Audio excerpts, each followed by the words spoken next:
आता बातमी आहे साईबाबांच्या शिर्डीतनं। साईबाबांची शिर्डी गुन्हेगारी प्रवृत्तीनं हादरली आहे। शिर्डीत पहाटे डबल मर्डर आणि एक हाफ मर्डर अशी घटना घडली आहे। वेगवेगळ्या ठिकाणी वार करून हत्या करण्यात आली आहे। 2 साई संस्थान कर्मचारी ड्युटीवर येत असताना त्यांची वार करून हत्या करण्यात आली आहे। 4 जण दुचाकीवरती होते। लुटण्यासाठी हा प्रकार घडल्याची प्राथमिक माहिती समोर येते। ही घटना सीसीटीव्ही मध्ये कैद झालेली आहे। संपूर्ण प्रकरणामध्ये कशा पद्धतीने हे वार करण्यात आलेले आहेत तेही स्पष्टपणे आपल्याला पाहायला मिळतंय। 2 संस्था कर्मचाऱ्यांवरती वार करून हत्या करण्यात आलेली आहे, तर एक हाफ मर्डरची घटना सुद्धा यामध्ये घडलेली आहे। शिर्डीचं साई संस्थान आणि त्यातले 2 कर्मचारी जे प्राण गमावून बसलेले आहेत। हल्ल्यामध्ये त्यांना हा प्राण गमवावा लागलेला आहे। गुन्हेगारी प्रवृत्तीनं कहर केल्याचं शिर्डीमध्ये सध्या पाहायला मिळतंय। लुटण्यासाठी हा प्रकार घडला असावा अशी प्राथमिक माहिती आहे। अधिक माहिती घेऊयात। सुनील दवांगे आमचे प्रतिनिधी आपल्याला देत आहेत। नेमका काय हा प्रकार आहे सुनील? प्रज्ञा, साईबाबांच्या शिर्डीमध्ये आज पहाटे हा सगळा रक्तरंजित थरार आहे तो घडलेला आहे। यातील जे सुभाष घोडे हे जे होते हे साईबाबांच्या मंदिरामध्ये नोकरीस होते आणि ते सकाळी पहाटे त्यांची ड्युटी असल्यानं ते घरून ड्युटीसाठी येत असताना त्यांच्यावर अज्ञात व्यक्ती जे दुचाकीवर आलेले होते त्यांनी त्यांच्यावर हल्ला केला आणि त्यात ते मयत झालेले आहेत।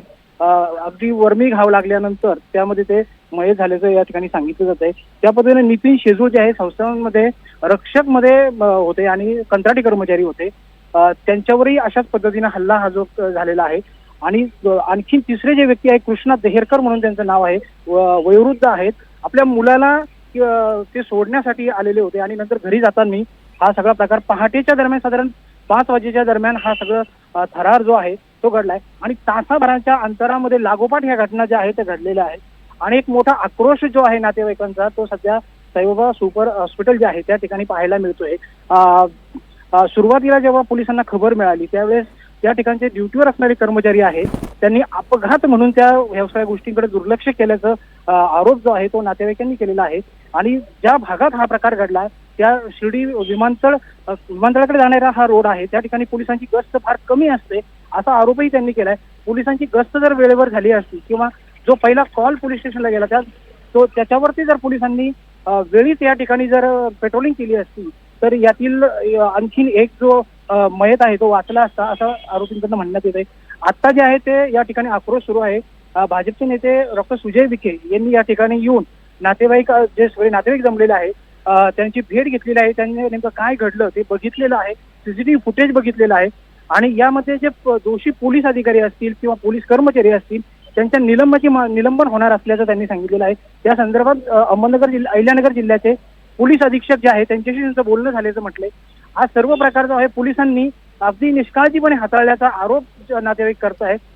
ज्या वेळेस सकाळी पहाटे साधारण 6 वाजेच्या दरम्यान सुजय विखे जे आहेत त्यांना या ठिकाणून फोन गेला त्यानंतर त्यांनी लक्ष घातल्यानंतर या ठिकाणी त्याला वेग आल्याचं पाहायला मिळालं। सध्या तरी तणावपूर्ण शांतता या ठिकाणी आहे आणि जोपर्यंत आरोपींना पकडणार नाही तोपर्यंत त्यांचे शव जे आहे ते ताब्यात घेणार नाही असं नातेवाईकांचं म्हणणं आहे। नक्कीच सुनील, तुर्तास धन्यवाद या संपूर्ण माहितीसाठी।